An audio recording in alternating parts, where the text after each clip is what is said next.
But see, we talk about all these like semi-negative things that can happen with the online dating, but I think what doesn't get talked about is one really big positive of it is, I mean, it can be a positive or a negative, but the amount of personalities that you can meet. Yes. Hello, my little buzzlings, and welcome to The Tea with B, a podcast where nothing is off limits. Spill the tea by contacting us on both Twitter and Instagram at The Tea with B, or email us at theteawithbpodcast@gmail.com. Today we are talking about dating apps and the love-hate relationship that a lot of people have with them. Now, I can't talk about dating apps just from my side, so here I have my wonderful male friend Ryan to talk about the love-hate relationship that we and a lot of people that we know have with dating apps. Welcome, Ryan. Hey, how's it going? Fantastic. I'm sure you love this topic. This is a fantastic topic. It's one that we talk about often, and, you know, it's good that we find the laughter in it because it can be quite awful. It's definitely one of those things you need to have humor about. Yes. So I feel like I have a very different opinion on dating apps than most people. So I'm going to start out asking you, what's your opinion? How do you feel about dating apps? Are you an optimist, or you just think it serves one purpose? It's kind of a loaded question, but like overall, I would kind of say it's something that we actually do need in today's society. I don't think, I think there'd be a lot of issues if you took them away all of a sudden. That being said, I do think they're often, I can't say used for the wrong purpose, because you're basically allowed to use it for whatever reason you want, but they're used in a way that basically guarantees failure, is what I find. Couldn't have said it better myself. That was fantastic. Do you think that you can meet someone like worthwhile? Do you think you could meet like an actual spouse on a dating app, or do you think they're just for hooking up now? No, you can absolutely meet somebody. Like I said, it just kind of comes down to the way that you're using it.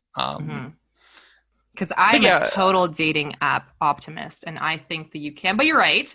There's a way to weed people out, I feel like, quite quickly.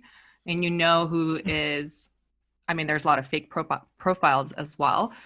So I think that's pretty easy. So I know kind of from a female's perspective of how to use dating apps and how to go about it. What about from a male's perspective? Because I've had a lot of people, and specifically probably on Tinder more than anything else, I've had a lot of people ask me if I'm a real person or if I'm a bot. Is that common on the male side? Oh, it's extremely common. You get tons of ads, and you can pretty much tell right away when they start messaging you that it's just someone that's gonna, try and link you to some fake website kind of thing. Oh yeah, like we can keep talking if you register my profile kind of thing. It's all the time. Interesting.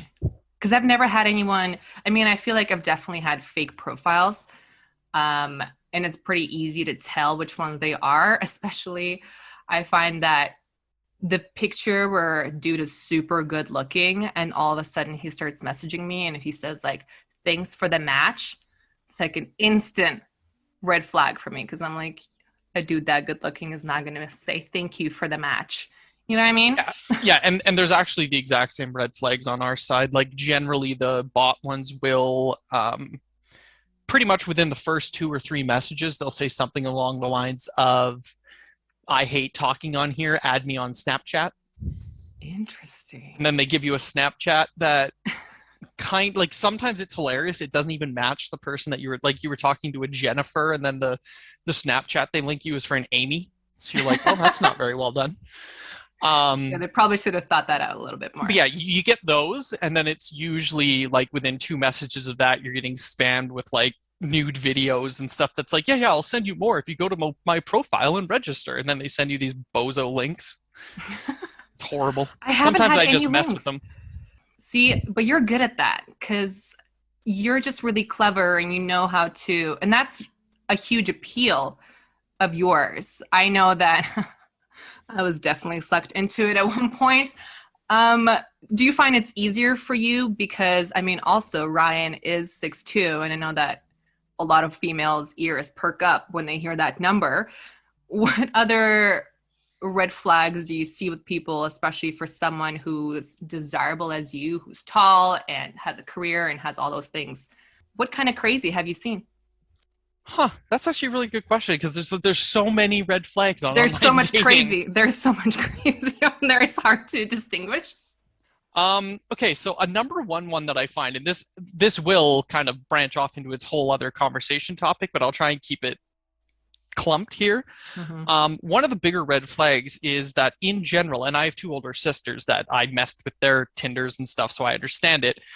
Generally, with the online dating, a girl logs in, you start swiping, and you could swipe for an hour and a half and get nothing but matches.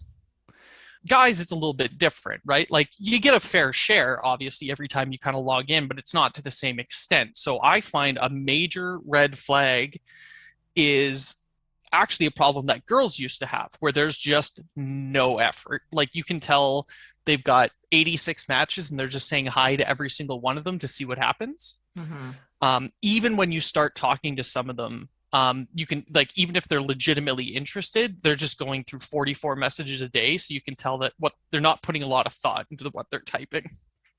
I mean, I do agree. It's less of a red flag, but I think a lot of people log on to the apps for the wrong reason. I know a lot of people that just log into it because they want that ego boost of swiping and they get a lot of matches or whatever. And then they never talk to any of them. They never do anything. They just have that when they're having a low day or whatever. I don't know what they're thinking. But, and I know that because I've had a lot of angry people message me and be like, oh, you're just one of those girls that's doing it for an ego boost.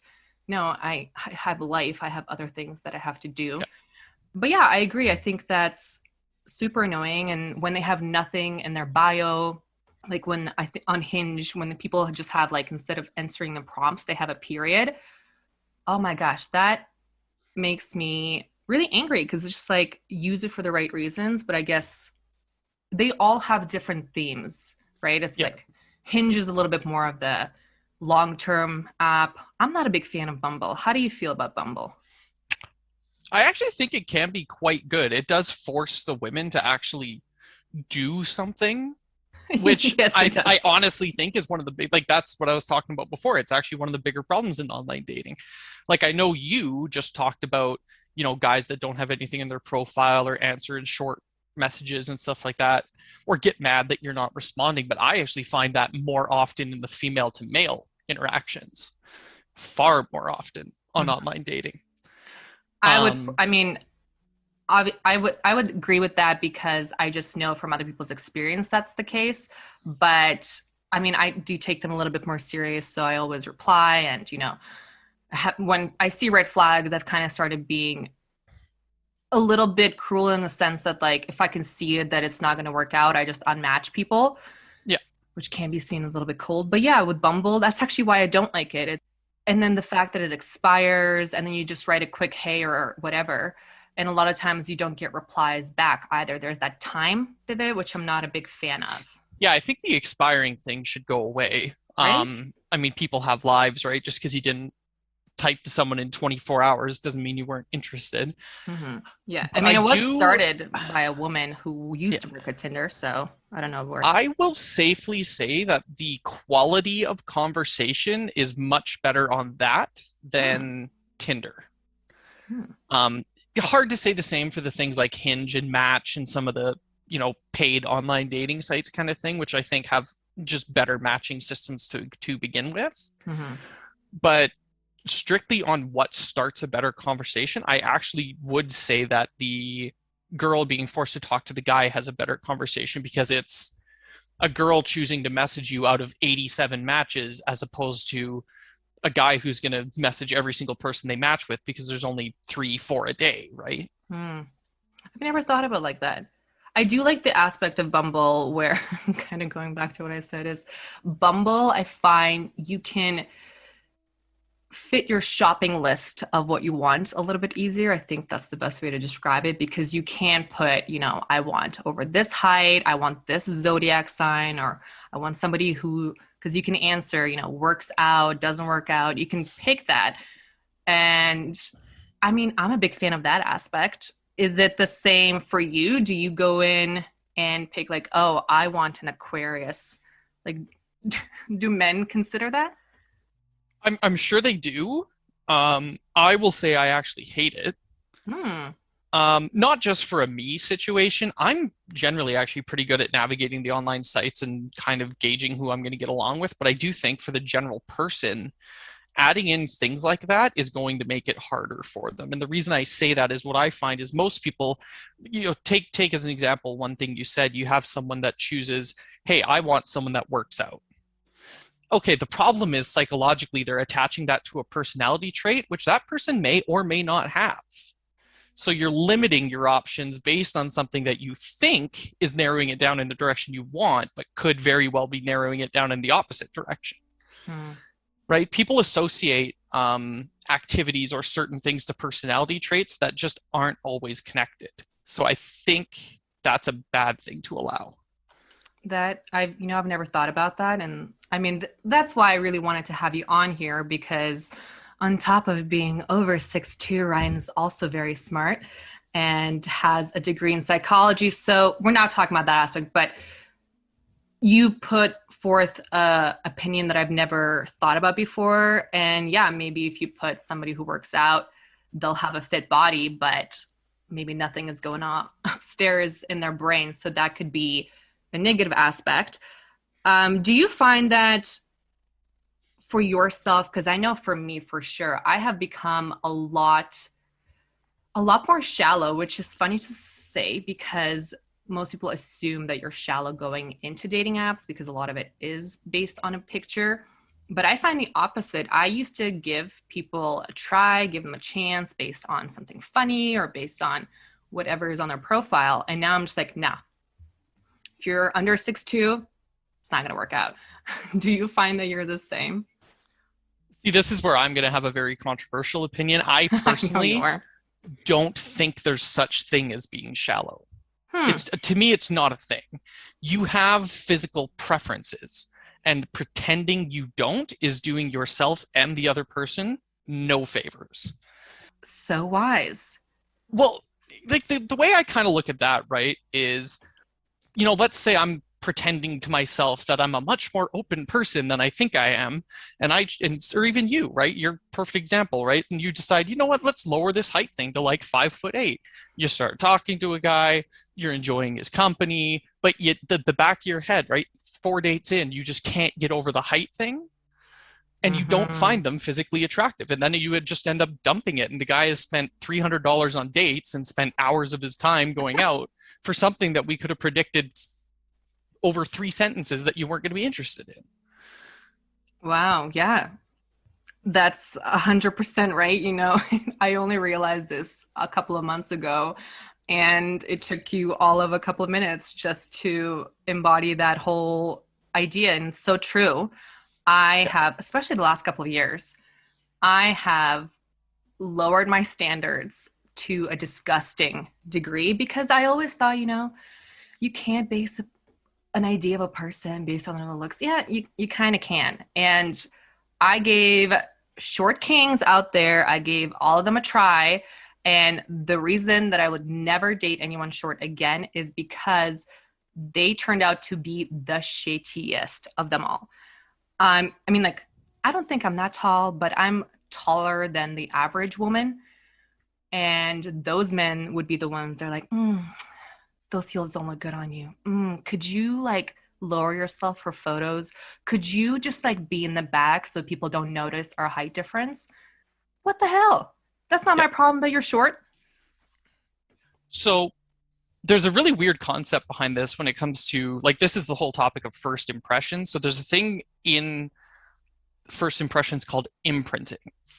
Usually happens within the first hour ish of meeting someone, assuming you're having constant interaction with them. But and everyone will recognize this. It's where within that first little bit, they've done something, they've said something, there's something about the look of them when you first met them that imprints on you and never goes away in your subconscious. It's like a proven thing. Oh, yeah.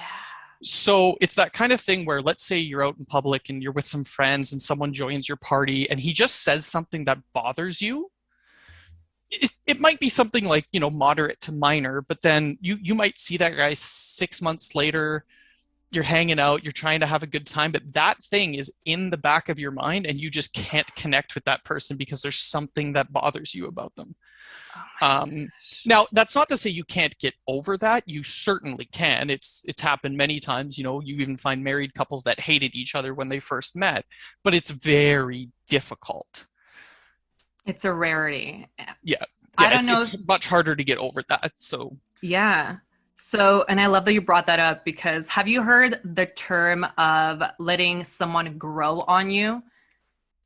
And it's oh like yeah. GR. Yeah. So I just found out about this a little while ago. And the concept is letting someone grow on you and it's a little bit more towards females than it is towards men because men kind of know what they want in terms of looks. And it's less often that they decide to date someone kind of outside that look. But letting someone grow on you is deciding to go with a person that you're like, I don't know, maybe I'll give them a chance. And Mhm. you're kind of there with them. But then when they do something human, and I think the best example that I heard is like all of a sudden you see their butt crack. Yo, everyone's butt crack pops out at one point or another. But when it's that person that you let grow on you, it just like has that repulsion. And I was like, I think every single person I've ever dated has been that. Yeah. Is that Yeah. messed up? No, I mean, it kind of makes sense, right? It's From definitely a thing. I do think you have to be careful with this whole conversation because there's the difference between a negative imprint and say another issue I have with online dating is people that go on one date, they sit down for coffee, talk for 20 minutes, and then come home and say, well, that's not going to work. There was no spark. Like that, I despise as Oh, I well. hate Like that too. that's the worst way to date. And there's a difference between having some sort of negative imprint that you're not going to be able to get over and legitimately not actually getting to know someone enough to understand their personality. I do agree with that. I don't find that I'm shallow in that way because if I see the potential, and the thing is, the idea of sparks at first, I think is so stupid because the Oh, it's people, horrible. yeah, because, and we've talked about this before, I find that people that have that crazy, intense spark in the first couple of minutes, you know what? They're probably going to burn each other's houses down because they're both a little crazy and two crazy people just love each other and love that kind of dynamic. But if the person is, there's a lot of people who it takes them a little while to warm up. So I never am shallow towards that. But in terms of looks, I've definitely become hard in terms of if I look at a picture and I'm like, I don't really see myself kissing him. It's a no. Even if the profile seems great, it's like you said, I will focus on something with them and I'm always very open. I listen to who they are as a person, but giving guys a chance has turned out worse for me rather than it's turned out Yeah. in a better way. Well, and this, like I said, this goes back to the whole I don't think there is such thing as shallow, right? It's Mm-hmm. just it's 50% at the end of the day. It is 50% of what creates a relationship is physical attraction, Yeah. right? I mean, me and you have had this conversation before where I say, what's the difference between your best friend in the world and the person you're dating? Like, what actually is the difference there? Because there's studies about this. Literally, the only difference is you're sleeping with one of them, Huh. So interesting. right? Like, at the end Yeah. of the day, if you have like that ride or die best friend, you tell them everything. You emotionally support each other. You're there for each other and everything, right? The only Mhm. difference with the one that you're dating is that you're physically attracted to them. Right. It's very true. And Right? It doesn't make that emotional connection any stronger just because you're dating. It's mhm, a physical thing that you're choosing. mhm. And you're right. So, People so, should so have a sorry. friendship. Yeah, Oh I no, just mean, I totally agree with you. And I think people forget that like you need to have a friendship with that significant other for it to work also. yeah, 100% people Yeah. don't think about that sometimes. I know, right? It's people will say, "Oh, well, they're a great boyfriend or girlfriend or whoever." And then it's like they'll be telling me things instead of their partner. And I ask, well, why don't you tell your partner? Oh, that's not the kind of relationship that we have. What do you mean that's not kind of relationship that you have? You don't tell each other, the wins and the losses that you have going on in your life. That seems a little weird to me. Yeah. Oh, so, most definitely. Yeah.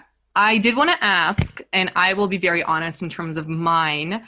So do you have like top 3 things that if you see people encompassing this characteristic or physical attribute, like are there two or 3 things that you're just like, you see them and you say no? Yeah. And people are going to hate this. Anybody who just through the pictures, you can tell that a hobby is their entire personality. Instantly, I'm gone. And there's a reason for it, which I could get into, but essentially it's that one where, I don't know, their first picture is some girl all muddy on a quad. Their second picture is muddy on a dirt bike. Their third picture is this. And then you read the profile and it's just like, country girl, love being in the backwoods, don't mind getting my hands dirty. I'm just like, I get it. I love that stuff too, but that's your entire personality, is the fact that you like to go quadding. Like, that's it, right? Like, do you have opinions about the world? Do you like, no, it's just quadding. It's just that, I guess. She's a country girl. Which is fine. Like I said, it's just, I don't know how to put this. It's kind of like, I know what you mean. It's like the dudes that all their photos are all fishing, and it's like, we get it. You like fishing. What else is there about you? Yeah, I always use the really good, like, to me, it's a really good example of, the difference between someone that enjoys smoking pot and a stoner. How do you tell the difference? I could not. Well, there's the people that just enjoy doing it because it's a fun recreational activity. And then there's someone that bases their entire personality and their entire lifestyle around it. I know what you mean. Yes, I have met those people, and it's like, there are other things in this world that are happening. Yeah, I find they tend to have the very, and this would be me getting into it further, I tend to find that they have the very black and white opinions about things. They're the ones that if I invited them to my Christmas party for my work that happens to be, more of a black tie affair, they'd all of a sudden be like, oh my God, I hate getting dressed up. Like, I just want to be in my jeans or like on my dirt bike. And I'm like, okay, like you can do both. You know that, right? Yeah. Oh, it sounds like a pick-me girl. I do not. Pick-me girls are awful. Yeah. They just shit on other girls, and I do not like that at all. But I've also met men who will talk to men and they shit on other men. I've talked to so many guys who are just like, oh, well, that's a fuckboy thing. I wouldn't do that. That's a fuckboy thing. You're being a fuckboy by shitting on other people. It's funny that people don't see that correlation. As soon as they say that's a fuckboy thing, you can pretty much assure that's a fuckboy. Yeah, that's the thing. I totally agree. As soon as you hear that, you're like, you are what a lot of people hate what they are. So yeah, it's the same theory as if they have to tell you they're a man, they're not very manly. You're right. I've actually had people ask me if I'm a naturally born female. I've had about 3 men ask me that, and I tried to go in on why. And the way that they expressed it, I just feel like something happened to them that is probably hilarious, but I never actually asked too much about that. But you're right. If they say that they kind of hate something, there's a good chance that they are that. Generally, yep. Or if they have to tell you something, then chances are they're trying to convince themselves of it, not you. That's very true. See, when I asked about like red flags, I thought you were going to go a completely different route, because my answer, I hate a bad teeth to gum ratio. Do you know what you know what I mean when I say that? I do, yes. And it's a no-go for me. Yeah, I mean, that's fair. That's a physical red flag that you're not attracted to, right? So. Yeah, and I feel like So you don't have other red flags. Do you have red flags in terms of looks? Or not red, I guess it wouldn't be red flags. Do you have something where you'd be like, absolutely no? I mean, for me, again, you can people call it shallow or whatever, but I just find myself generally not attracted to women that aren't physically fit in some way. Mm-hmm. I think that's a Um, fair thing for a lot of people, whether or not they will actually admit it. I think that's true for most. yeah, and I think it like for me it maybe goes a little bit further because I actually don't mind the whole like curvy woman trend. Like I'm into that. But I think there's a difference between, maybe the skinny supermodel type girls, and then you have the more muscular athletic girls, then you have the slightly curvy girls, and then you go into just straight up unhealthy, large sized girls. Mm-hmm. And it's not hard to tell the difference. And that can be a pretty big, I guess, red flag for me. Um, Not only am I not attracted to it physically, but I mean, you obviously know, well, you don't know, but you can, make some summarizations about the type of lifestyle they lead. Mm-hmm. And it's just not something I'm into, right? Like I'm an out of the house person, hiking, running, Yeah. swimming. You and I are So, both very health conscious, so health in a spouse is something that's important. yeah, I mean, I'm not the person that would ever expect someone to be going to the gym 6 days a week by any means, but if I want to go for an hour long walk and you can't do it without your knees collapsing on you, we probably have a bit of an issue because I enjoy doing that often. Mm-hmm. Yeah, that's very true. It's something that I used to be a little bit more lenient, and I mean, I'm a bit of a feeder when it comes to a spouse, so I try to, get them to eat as much as possible. So I don't mind a little bit, but you're right. If you're just wanting to sit home and do nothing, it's a no-go. Have you been catfished by anyone? No, not to the full extent of the term. I've definitely had a case where, like, obviously their pictures must have been from like 5, 6 years ago, kind of thing. Oh, that's the worst. And you can always Yeah, tell there's like the little grains in the photo.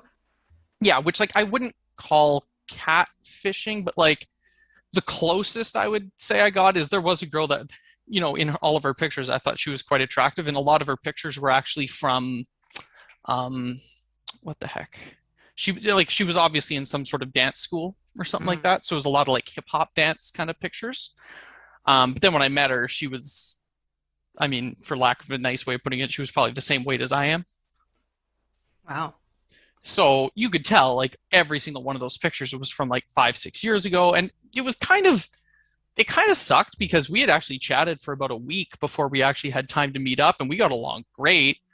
But then when I met her, it was just, she looked so different from what you were advertised essentially. And it was so obviously something that you're not attracted to that it was very disappointing. I've actually had the same thing because same. I have not been catfished, but I did have the same instance, and I still remember. I remember that dude because I lived in a small ass town, so I always saw him around after.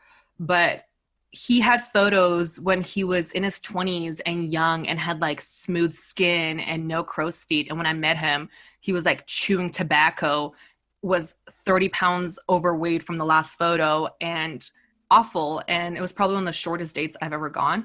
But I didn't have the balls to tell him, be like, dude, what the hell? Your photos are from 15 years ago. Did you approach it? Did you tell that person? Yeah, I actually did. But you know me, like Wow. I'm a pretty You honest, but like I you have a try to lot be more nice balls, about yeah. it. Well, I try to be nice about it, but I did definitely tell her like shortly into like, we ordered a couple drinks and started talking, and very shortly after I was like, so, obviously like I'm sure like your pictures, they must have been from a while ago, right? She's like, Hmm. yeah, they were, but like I'm trying to get back there. And the problem I have with that, and you know this about me, is like I got in that really bad car accident back in 2019. And when that happened, my fitness went right out the window. I wasn't even allowed to touch a weight for like 9 months, right? So I was in horrible shape. And when my sisters, which is what happened, finally convinced me to get back onto the whole online dating thing, I didn't just go into my Facebook and upload all my best pictures. I took whole new ones, Mm-hmm. right? But Because it was like, you're a rarity. Most people would use the photos from years ago when they thought they looked the best. yeah, I mean, my thing is like if you're gonna try and date, you might as well just start it off honest. Like advertise all the crappy things about you, and if someone Yes, messages you anyway, you're good to go, right? You've exactly. avoided all those awkward conversations that you have to have. I totally agree. And I used to be like when chatting to people through these apps, I used to be a little bit more demure and maybe not fully release my personality. And I got a personality, but now I don't even care. I send things that are in my head without even thinking about it twice. And if I've actually had a few people unmatch me. I've had people tell me that I'm a huge bitch and all that stuff. And I was like, well, Yeah. Can't handle me. That's for you. But I think people should see it as, you don't know who most of these people are. You haven't met them in person. So this is your time to be the most honest. Yeah. Because it's just like, while you're still especially talking on the app, be as honest as you can, and then you have nothing to hide. And I totally agree. It's online dating. You're talking to someone that, quite frankly, if you don't get along with them, you never have to meet them and you never have to deal with them again. So just tell them. Yeah. I find a lot of people are very skeptical about sharing, simple things like political views or something like that over those kind of chats, or they like tone themselves down. Like they might have a bit of an extreme opinion, but they tone it down to try and seem more agreeable. And I'm Mm-hmm. like, well, why? If that's your opinion, say it. And if the person's still interested in talking to you, they'll keep talking to you. Yeah, exactly. I totally agree with that. It's just, you should be 100% honest at the start, and then see if it goes anywhere. Because if you Yeah. lie at the start, all of a sudden you tell someone, I like dogs, and then you actually hate dogs, and then they have a dog. How are you going to deal with that? Yeah. Well, It's, and like for someone like me who is highly attracted to somebody that can, I always say like they can think and formulate opinions on the fly kind of thing. mm-hmm. Um, it's huge, right? Like if I say an opinion of mine regarding, I don't know, like the whole mask vaccine, whatever, like if I say an opinion on that and they disagree, I'm not going to immediately hate the person, but if they start just arguing with you about it, I will probably unmatch you. If Mm-hmm. they are willing to express their opinion, hey, well, this is why I think this is why I think this is why I think we should do this, and it becomes like a really nice conversation, I am probably instantly asking you out. You do like a girl that's kind of a little bit wittier, has something going on in her brain, not just someone who's good looking. But I think that's more people than just me. They just don't understand it. Yes, I agree that they don't understand it, but from the experience that I've had, I have not met a lot of self-aware men who are just like, yeah, I want a woman that I can get along with, whatever. I've seen men just choose the hot bimbo, and I've had men tell me, they're like, hey, I'm kind of looking, no one really likes, so I think I'm just going to marry a hot bimbo. That's one Yeah. of one way of going about it, I guess. Yeah, well, I mean, you're going to run into those. That's people that are more internally driven than externally driven, right? So most of their Very true. motivation comes from improvement of themselves. So Mm-hmm. having the cute person on their arm is to them a symbol of accomplishment, right? It's the ego thing.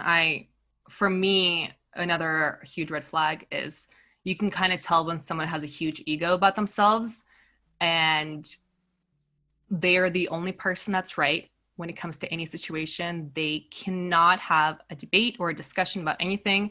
Mm-hmm. They're right. They think that they're God. And that for me is, I think, one of the worst qualities ever for any person to have, female, male, whomever. Having that ego, especially when it comes to dating, is never going to serve you well.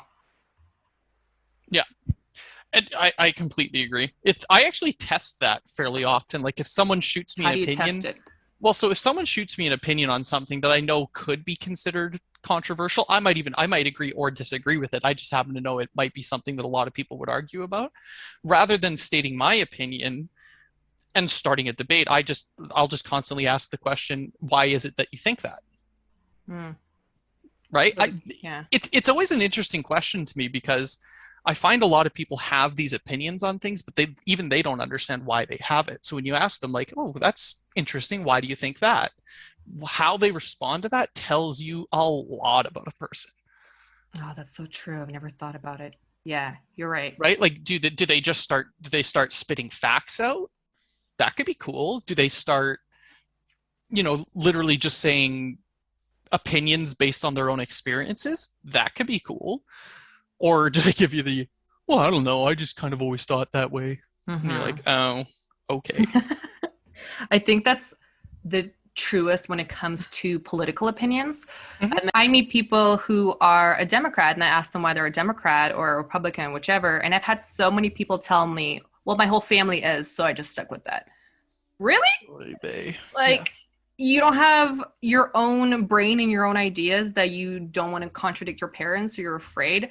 That's a big red flag for me too, because it shows that maybe not always the case, but maybe they're not really thinking for themselves and have different priorities. What a shock. The girl that's always been a bit of an alpha female wants a leader, not a follower. Do you know what though? When somebody has the words alpha male in their bio, no, you know they're a beta. Like, you just know it, right? That's the conversation. That's what I said earlier. If you have to say it, if you feel the need to say it out loud, Yeah. it's not true. Especially with alpha. And Ryan, you're probably like one of the strongest alpha males I've ever met in my life. Have you ever said the words, I'm an alpha? No. God, no. Because I would have, yeah, and I've also would have probably given you a little smack, but you probably would have liked it. You probably just would have laughed at me. I would have laughed at myself. That's true.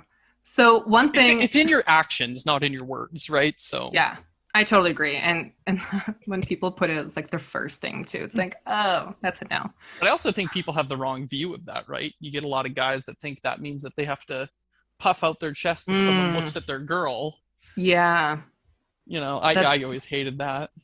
That's so true. Yeah, because you're a true alpha. I would consider you. It's you don't puff out your chest. You don't feel the need to talk about your accomplishments, and you have a lot. It's like you went to an amazing school. You have an amazing career. You know, you are on a great projection in terms of life. Also, you're over 6'2", but you have never tried to be aggressive or try to be weird. Like, you can just tell that you're an alpha. That it just that aroma comes off of you, and you've never had to say it, but people can just feel it. So the way I've always kind of looked at this is people gather their definition of alpha male from the animal kingdom, right? You see the alpha wolf that's jumping in to protect everyone, and I think there's a difference between animals and humans, right? Like, we've evolved past that. The guys that have to do that, I always find, are horribly self-conscious, right? They're the ones that, if you want to go hang out with your guy friend, are going to be like, well, who is it? What's his name? Like, where does he live? How do you know him? And you're just like, man, are you that unconfident with yourself that you think she's just going to go off and make out with any dude that's not you? Like, really? So I think that, yeah, I think people have a definition problem with alpha male, right? Is they look for the big, strong, aggressive type. And I'm like, no, the actual confident men usually are pretty chill. Yeah. And I find that the true alpha, such as yourself, you're also very encouraging towards women. I mean, you have 2 sisters, but the way that you have always spoken to me, and we've known each other for a real long time, you have always spoken to me with respect and dignity, and you have never tried to put me down. And like I said, it's the men that, whether they have a short king problem or they said they're an alpha, but it's those men that would try to slide in my DMs and say something like, oh, well, you're kind of cute, I guess, for where you are. Or they'll try to insult me. It's that freaking thing, those pickup artist thing where they neg you and they think that's how they get you. And it's like, no, that's not being an alpha. That's not being a good person, really. And the fact that those people think that's how you get a woman is still hilarious to me. See, now I think that's an online dating thing. On this whole online dating topic, is that a lot of guys, I'll be honest with you, it is an accurate thing. Like, I always use the term like ripping on your partner kind of thing, or ripping on a potential dating partner.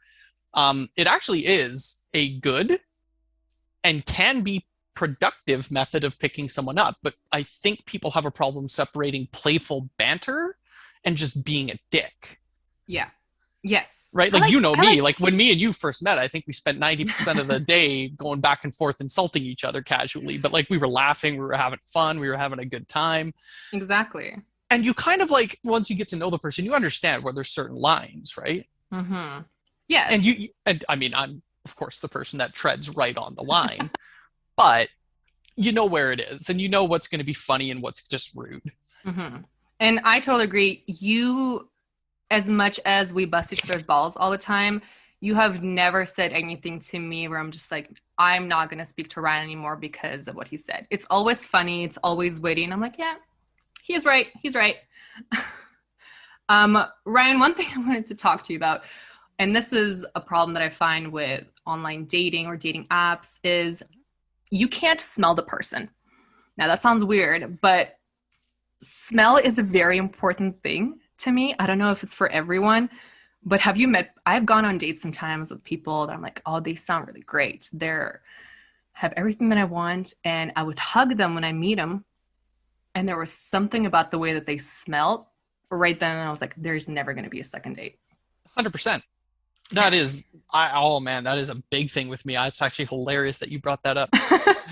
And okay, so there's a funny thing about this, right? Because I think there's a difference between things you can control and things you can't, or things that were uncontrollable, but you can always bring up and fix, kind of thing. Mm-hmm. Like I remember my ex-girlfriend that we dated for a long time. When the first date we ever had, she was wearing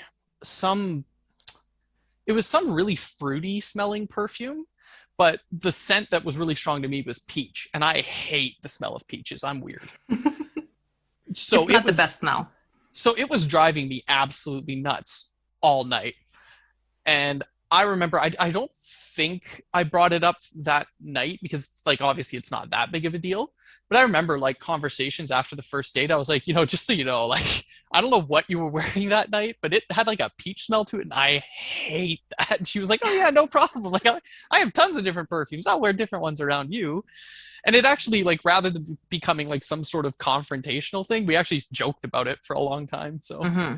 See, I do agree with, and I do try to be a little bit careful with scents because I mean, I definitely spray on my perfume because I love it. But what I mean is it was the smell of his like body and his hair. Yeah. That smelled, and it smelled like it was just dirty and not dirty. It was like, and this sounds bad, but it smelled like elderly people's skin. Oh, yeah. So as soon as that happened, I just could not, and I kept smelling it, even though the table was far, but I still kept smelling it. And I couldn't even focus on what he was saying because of the way he smelled. Yeah. And that's what I don't like about dating apps. It's like, they need to figure out a new app where you can smell the person before you meet them. And see, it's really funny you bring that up because if you remember before when I brought up the whole like imprinting thing, Mm-hmm. because scent is actually the sense that's tied strongest to memory, that is one of the things that can imprint hard, right? Like you meet someone that's wearing something you absolutely hate or maybe it's just a bad day. They didn't have they rushed out after work to meet their friends and then you ran into them that night. They didn't get to shower or whatever and they had a bit of body odor. You could get along with them so amazing. But several months later, like if you're interested in the person, that memory just is stuck there. And you just can't, like, that's one of those ones I could definitely get stuck and you're done. And it's very unfair, but. I know it's unfair. I mean, that person in particular, he was actually super rude and awful. There was other things, but yeah. I still didn't have the guts to tell him, like, I don't like the way that you smell. Yeah. But see, we talk about all these like semi-negative things that can happen with the online dating, but I think what doesn't get talked about is like one really big positive of it is, I mean, it can be a positive or a negative, but the amount of personalities that you can meet. Yes. Yeah. When you're trying, even when I was younger, like high school, after high school, when online dating wasn't really a thing, meeting people organically was pretty tough. Like I had the same group of friends that we hung out with all the time. Mm-hmm. And the chances of meeting like certain people would be really low because you might have a new person introduced to your friends group once every 6 months. 12 months. Yeah. Right now, you have the opportunity to just meet people, and it can be a great thing. I think the negative obviously comes in where it becomes overwhelming with choice, but just get off the dating apps then if it's becoming overwhelming. But there is a positive to it, right? Like I think it gives you the opportunity to meet the person that you wouldn't have otherwise. I totally agree. For me, and especially with COVID, definitely more of a homebody than, I mean, I've actually always been a bit of a homebody. So for me, I don't find it so easy to meet people. Especially right now, I don't really like going to bars. So it's like, how do you meet people? So yeah, I totally agree. Dating apps are fantastic. You meet people in your city or wherever that you would never usually meet. Because what if someone else is also a homebody? How the hell are you supposed to meet? Yeah. Well, and you have to think about social norms too, right? Social norms have changed. So when I got out of high school, it was fairly common going out to party or even just in public, right? Like I remember the one girlfriend that I had for a long time after high school. I was working at one of those Visions electronics stores at the time, actually, and I think it was her and her mom came in to purchase some stuff over for Christmas presents. Mm-hmm. And I just started talking to him and eventually asked for her number, kind of thing, right? Now that's a work thing, but generally the social norm now is not to just approach women in public. Yeah. So if dating apps didn't exist, you're hosed entirely. That's true. But also, most people don't have the confidence that you do to talk to someone who's in with their mom buying something for Christmas, because most people would just, oh, well, I wish I would have talked to them. Maybe you can have that second chance by seeing someone on a dating app. But you're right. There is this weird thing in society now where like you're not supposed to approach whoever you're trying to date and you're not supposed to ask them out. Well, now you would get in serious trouble for that, I think. Yeah. And I partially understand why. I mean, obviously, creepy world and everything, but yeah, the whole like, you know, I know my good friend Brent is married to a girl that he met pumping gas. You know, she pulled up and was filling she pulled up and was filling gas next to her. So while he had his thing running, he literally just walked over and started a conversation with her. Went on it, like obviously they dated for a long time. Now they're married with three kids. Wow. But that kind of thing would be considered horribly inappropriate now. Yeah. I've actually had people try to talk to me at a gas station, and no joke, I locked those doors and drove away so fast because I thought it was the creepiest thing. But I also recall that I'm pretty sure I was the one that asked you out all those years ago, but we're not going to cover that aspect. But yeah, you're right. It's a weird thing now. You got to be a little bit more afraid, I guess. Yeah. Well, I think there's just more information out there, right? So there's a lot of the stories of the creepy interactions that have happened, so it's become a norm that you just don't do that. So I was just, I guess, you know, summarizing that that's a reason why the existence of dating apps is extremely important, because if we're going to limit the amount of direct public interaction we can have, then you need a secondary outlet for that. So dating apps is perfect for that.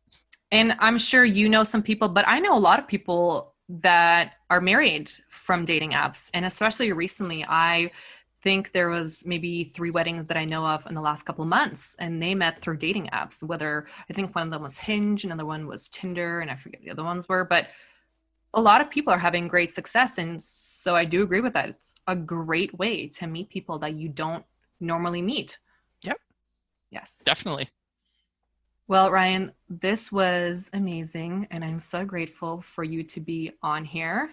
I think it's a very insightful conversation that we had, and lots to think about. So thank you so much for being a guest on The Tea with B. Thanks for inviting me. Thank you, Ryan. And a very big thank you to everyone who tuned into this episode. Remember, when you are ready to spill the tea in whatever is going on with you, you can do so by contacting us on Twitter and Instagram at The Tea with B. And until next time, little buzzlings,